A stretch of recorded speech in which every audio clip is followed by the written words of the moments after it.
नमस्कार, आप देख रहे हैं प्रदेश का नंबर 1 और सबसे भरोसेमंद news channel India news Haryana. मैं हूं आपके साथ भारती सिंह। सुबह के 8 बज गए हैं और आज के एक बार फिर हम आपके लिए लेकर आए हैं हरियाणा के प्रतिष्ठित अखबार आज समाज की सुर्खियां।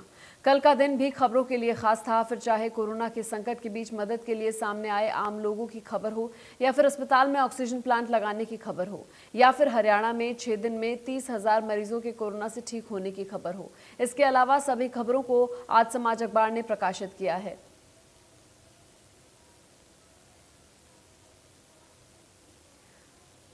कल कौन सी ऐसी खबरें रहीं जो सुर्खियां बनी और जिन्हें आज समाज अखबार ने प्रमुखता से पहले पन्ने पर जगह दी। सबसे पहले बात करते हैं फ्रंट पेज की।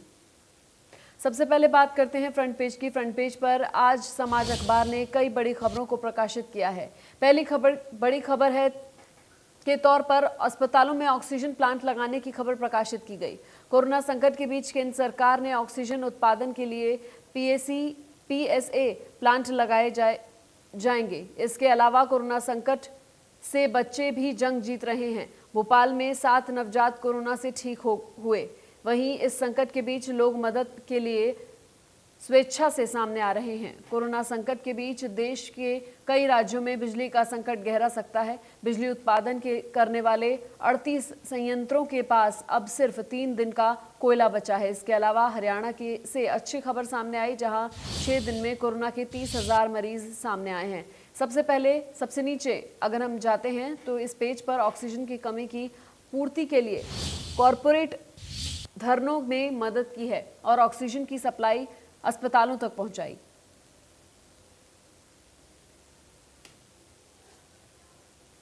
आज समाज अखबार की तमाम सुर्खियां जो पहले पेज पर प्रमुखता से छापी गई हैं, ये हम आपको दिखा रहे हैं।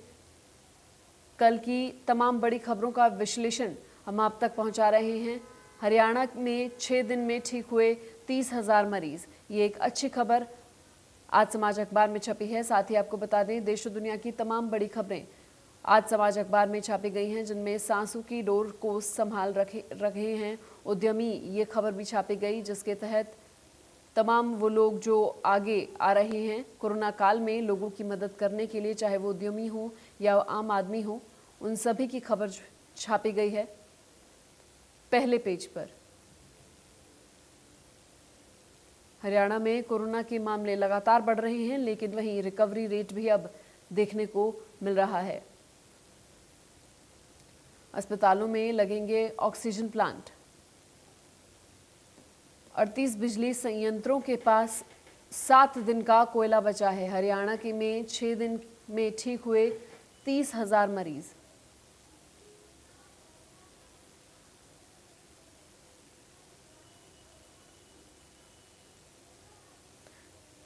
नवजात भी कोरोना को मात दे रहे हैं, आपको बता दें।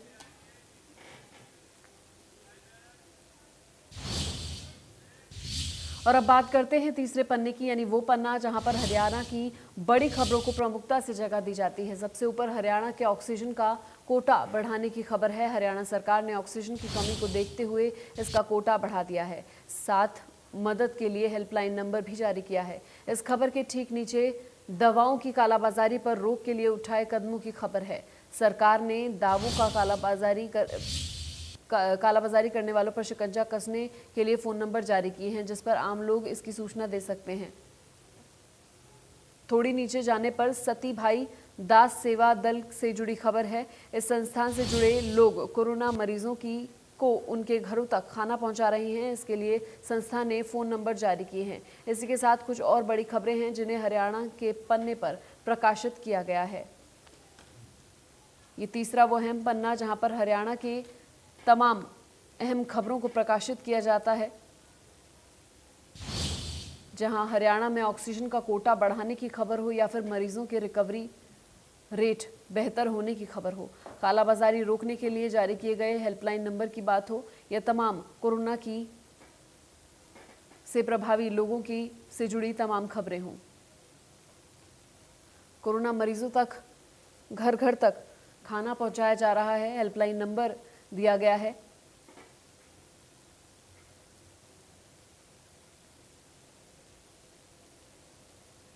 सती भाई दास दल, जिसके तहत खाने के वाहन से तमाम जगहों पर खाना पहुंचाया जा रहा है।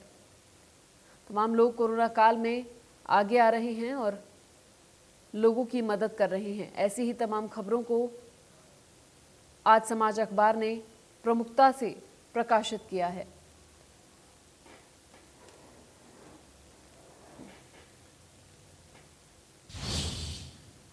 तो ये थी आज समाज अखबार की सुर्खियां। लेकिन अगर आप देश दुनिया और हरियाणा की हर बड़ी खबर को विस्तार से पढ़ना चाहते हैं तो आज समाज अखबार डिजिटल रूप में आपके मोबाइल पर उपलब्ध है।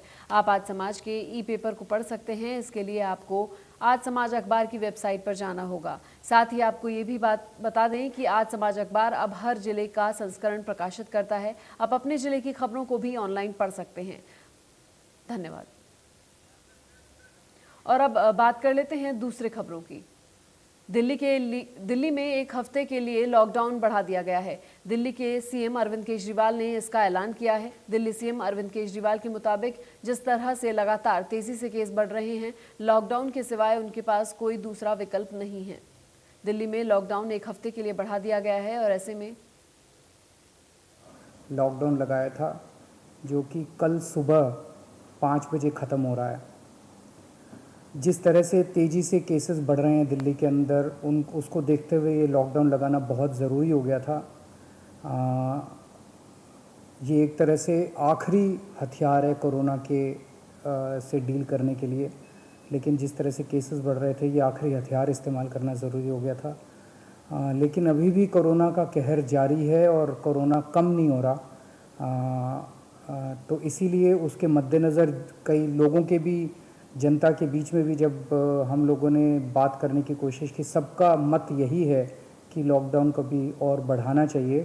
तो लॉकडाउन को दिल्ली के अंदर एक हफ्ते के लिए और बढ़ाया जा रहा है, अगले सोमवार को सुबह 5 बजे तक के लिए।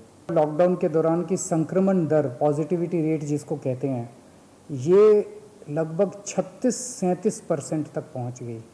आज तक इतनी संक्रमण दर हमने दिल्ली में तो नहीं देखी, बाकी दुनिया भर में हो सकता हुई हो कहीं पे, लेकिन 36-37% तक संक्रमण दर पहुंच गई। पिछले 1-2 दिन से थोड़ी सी कम हुई है, आज 30 के नीचे आई है, 29 पॉइंट कुछ आई है। मैं ये नहीं कह रहा कि कोरोना ख़त्म होने की दिशा में जा रहा है, लेकिन ये अभी तथ्य हैं, अभी और कुछ दिन देखना पड़ेगा। हो सकता है बढ़ जाए, हो सकता है कम हो, लेकिन हम भगवान से प्रार्थना करते हैं कि कोरोना से हम लोगों को मुक्ति मिले। पिछले कुछ दिनों से हमने दिल्ली की इस वक्त ज़रूरत 700 टन की है और हमें केंद्र सरकार से 480 टन अलॉट हुई है। कल 10 टन और अलॉट किया केंद्र सरकार ने, 490 टन अब दिल्ली को अलॉट हुई है। लेकिन ये पूरी अलॉटमेंट भी अभी दिल्ली में नहीं आ रही है, इसका भी काफ़ी कम, एक तरह से कल 330-335 तक ही दिल्ली पहुंची है। तो 700 टन की ज़रूरत है इतने कोरोना की महामारी में, उसके मुकाबले में 330-335 ही पहुंच रही है। ये दिल्ली जो ऑक्सीजन की कमी है, दिल्ली के अंदर ऑक्सीजन पहुंच नहीं रही है, जगह जगह से जो ऑक्सीजन आनी है, ये एक बहुत बड़ा कारण है जो ऑक्सीजन की कमी जगह जगह अस्पतालों में महसूस हो रही है। लेकिन हमारे ऑफिसर्स, हमारे सभी मंत्रीगण, हमारे सभी लोग रात भर पिछले कुछ दिनों में, जब से ऑक्सीजन की कमी हुई है, एक अस्पताल जहाँ जहाँ कमी है वहाँ सप्लायर से, मैन्युफैक्चरर से, ट्रक ड्राइवर से जो लेके आ रहा है उससे फ़ोन कर के कोशिश कर रहे हैं कि समय पे अस्पताल में पहुँचे। मैं ये नहीं कहूँगा कि सारी कोशिशें कामयाब रही, कई जगह फेल भी हुए हम लोग और कई जगह हम समय पे ऑक्सीजन पहुंचाने में हमारी टीम कामयाब भी हुई। तो सबसे पहले तो मैं उनको जो रात भर काम करके और अस्पतालों तक ऑक्सीजन पहुंचाने की जो लोग भी कोशिश कर रहे हैं, उन सबका मैं धन्यवाद करना चाहता हूं कि इतने मुश्किल समय में इतनी मेहनत कर रहे हैं। क्योंकि ऑक्सीजन इतनी इस वक्त कीमती है, इतनी कम है, तो उसका मैनेजमेंट करना बहुत ज़रूरी है। तो उसको मैनेजमेंट करने के लिए भी अब कल से ठोस कदम उठाना चालू किया। हमने एक वो पोर्टल टाइप बनाया है और ऑर्डर जारी कर दिए गए हैं, जिसमें हर 2-2 घंटे में मैन्युफैक्चरर से लेके और अस्पताल तक एंड यूज़र तक हर एक को 2-2 घंटे के अंदर अपनी ऑक्सीजन की पोजीशन बतानी पड़ेगी, कि मैन्युफैक्चरर को बताना पड़ेगा कि पिछले 2 घंटे के अंदर कितने ट्रक उसके निकले, सप्लायर को बताना पड़ेगा कि कितने ट्रक उसके दिल्ली की तरफ जा रहे हैं, अस्पतालों को बताना पड़ेगा कि पिछले 2 घंटे में कितनी इस्तेमाल हो गई, कितनी घंटे की और बच गई।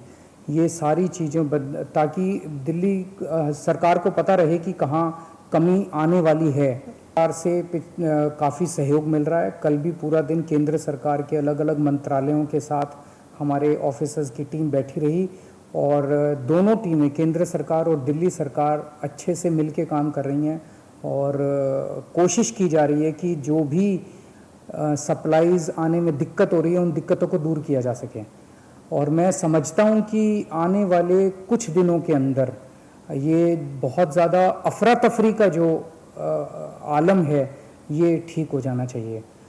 कल हम पूरी कोशिश कर रहे हैं कि जहां से भी, और केंद्र सरकार से तो मदद मिल रही है, और भी जहां से भी हम लोगों को ऑक्सीजन मिल सके, ऑक्सीजन के टैंकर मिल सके, पूरे देश से, दुनिया भर से हम पूरी कोशिश कर रहे हैं।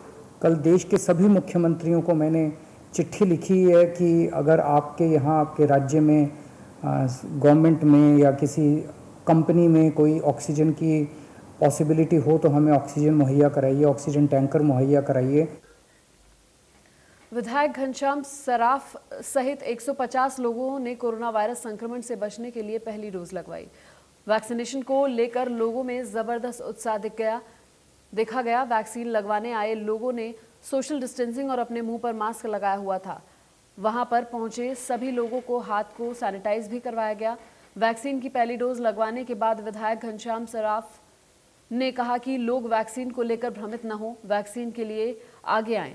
वैक्सीन लगवाने के बाद भी सोशल डिस्टेंसिंग और मुंह पर मास्क लगाना न भूलें। दोनों चीजें अपनाकर ही कोरोना वायरस संक्रमण की चेन को तोड़ा जा सकता है।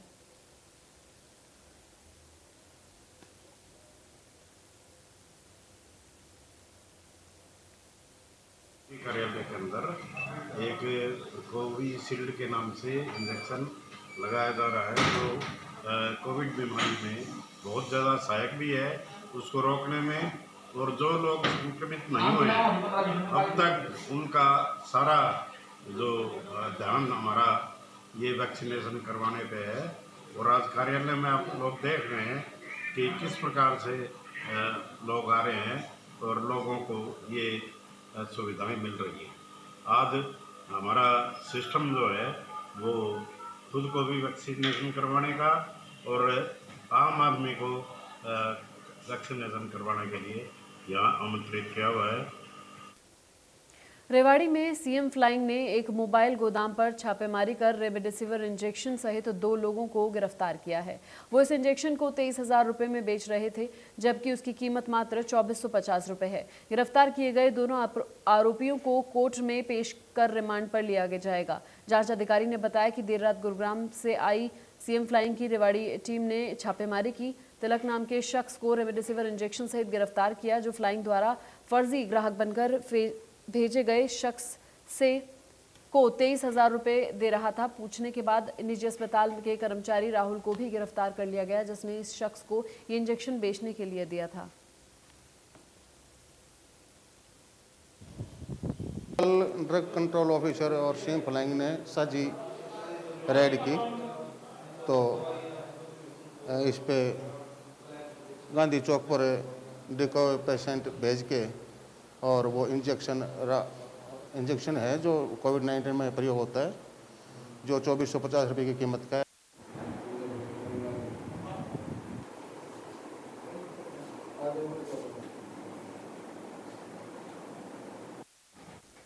भिवानी का नागरिक अस्पताल एक बार फिर लापरवाही से सवालों में खड़ा हो गया है।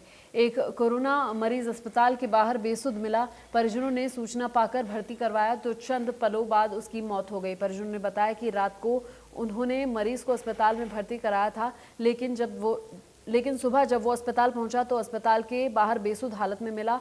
वो अपने मरीज को उठाकर दोबारा आइसोलेशन वार्ड में भर्ती करवाने गए तो पूरा स्टाफ सो रहा था और वार्ड के सभी दरवाजे खुले पड़े थे। काफी देर बाद मरीज को इलाज शुरू किया गया और उसे बाहर निकाल दिया, लेकिन कुछ ही देर बाद उसकी मौत हो गई। परिजनों ने मौत के लिए जिम्मेदार डॉक्टर्स की लापरवाही बताई है।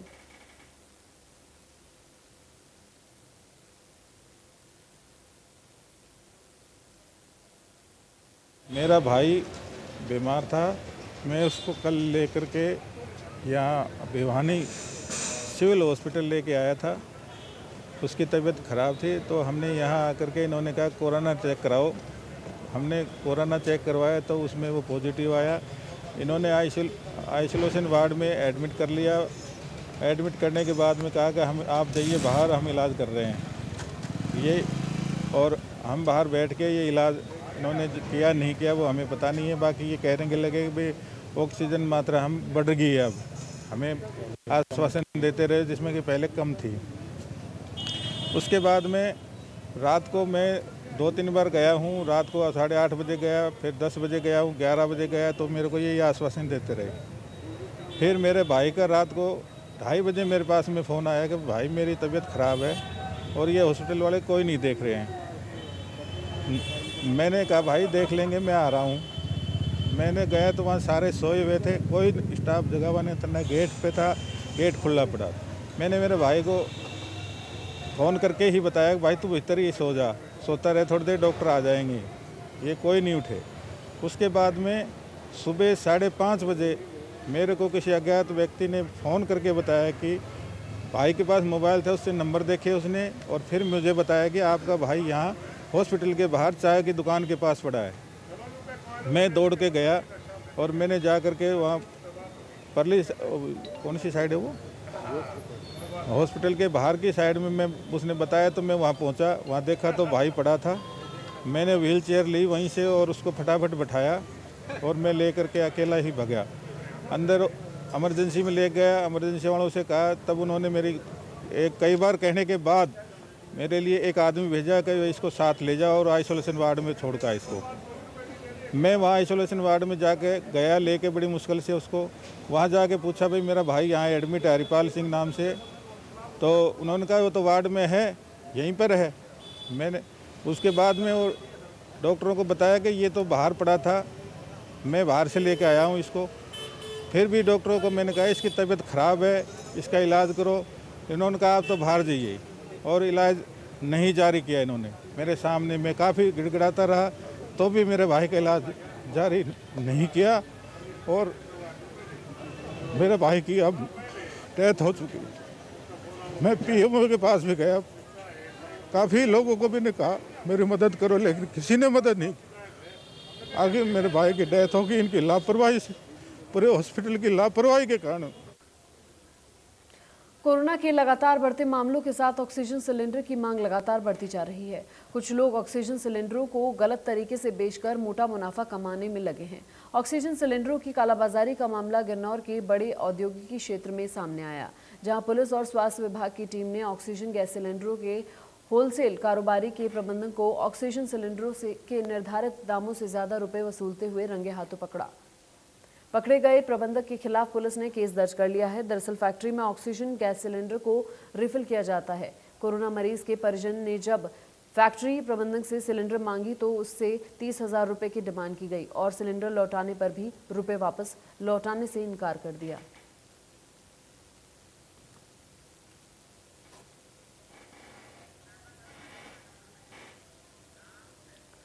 और फिलहाल इस बुलेटिन में इतना ही। आप जुड़े रहिए इंडिया न्यूज हरियाणा के साथ। नमस्कार।